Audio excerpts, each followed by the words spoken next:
হাই বন্ধুসকল, মই আজি আপোনালোকৰ ওচৰলৈ এটা নতুন ভিডিঅ' লৈ আহিছোঁ আৰু সেইটো হৈছে এটা নতুন ৰেচিপি। আৰু আজি নতুন ৰেচিপিত দেখুৱাম আপোনালোকক বেঙেনা পোৰাৰ সৈতে শুকান মাছ মই কেনেকৈ বনালোঁ। ইয়াৰ বাবে লৈছোঁ আমি এটা বেঙেনা পুৰি ভালকৈ বাকলি গুচাই লৈছোঁ, বইল আলু এটা আৰু কেঁচা ধনিয়া, পিঁয়াজ, কেঁচা টমেটো, জলকীয়া আৰু আদা নহৰু পেষ্ট আৰু শুকান মাছ মই ঘৰতে শুকাই লৈছিলোঁ। আৰু এটা কেৰাহীত এতিয়া এটা তেল গৰম হ'বলৈ দিলোঁ অলপমান, আৰু ইয়াতে দিলোঁ আমি পাঁচফোৰণ আৰু কাটি থোৱা কেঁচা পিঁয়াজখিনি দি দিলোঁ। তাৰপিছত দি দিম আমি ইয়াতে কাটি থোৱা কেঁচা জলকীয়াখিনি। এইখিনি ভালকৈ অলপমান লৰচৰ কৰি দিলোঁ। পিঁয়াজখিনি অলপ ৰঙা হোৱাৰ লগে লগে আমি ইয়াতে দি দিছোঁ নিমখ,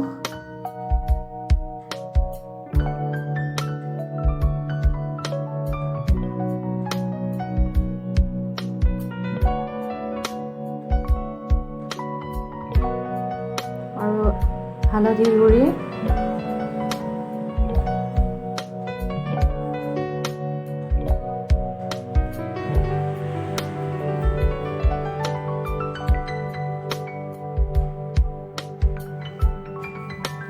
সেইখিনি ভাজি লোৱা হোৱাৰ পিছত আমি ইয়াতে দি দিলোঁ কাটি থোৱা কেঁচা টমেটোখিনি।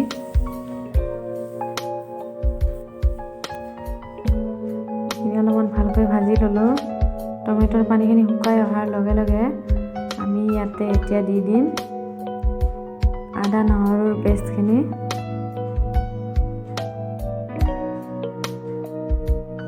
এইখিনি দিয়া হোৱাৰ পিছত আমি আকৌ ভালকৈ অলপ লৰচৰ কৰি ভাজি ল'লোঁ। ইয়াৰে পানীখিনি প্ৰায় শুকাই আহিছে। আমি ইয়াতে দি দিলোঁ শুকান মাছখিনি।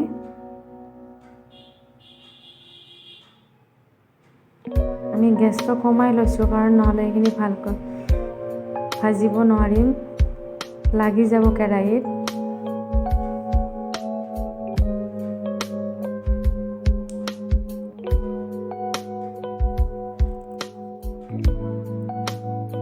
তাৰপিছত আমি ইয়াতে দি দিলোঁ স্মেচ কৰি ৰখা বেঙেনা আৰু আলুখিনি।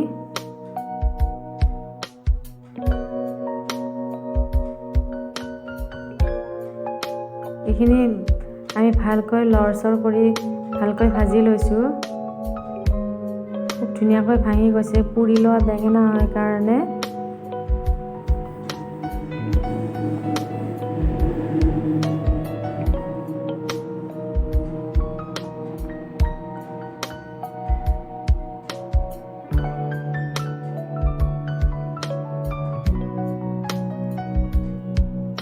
এতিয়া আমি ইয়াতে দি দিলোঁ গৰম পানী, আৰু ইয়াতে অলপমান দি দিছোঁ জিৰাৰ গুড়ি, ৰেড চিলি পাউডাৰ আৰু গৰম মছলাৰ গুড়ি। এইখিনি দি আমি ভালকৈ ভাজি লৈছোঁ মছলাখিনি। তাৰপিছত দি দিছোঁ আমি ইয়াতে গৰম পানী, আৰু আমি এখন ঢাকনি বন্ধ কৰি কিনে ভালকৈ উতলিবলৈ দিম। আৰু যেতিয়া উতল আহিব তেতিয়া দেখা যাব যে মাছখিনি প্ৰায় সিদ্ধ হৈয়ে গৈছে, শুকান মাছ হ'লেও।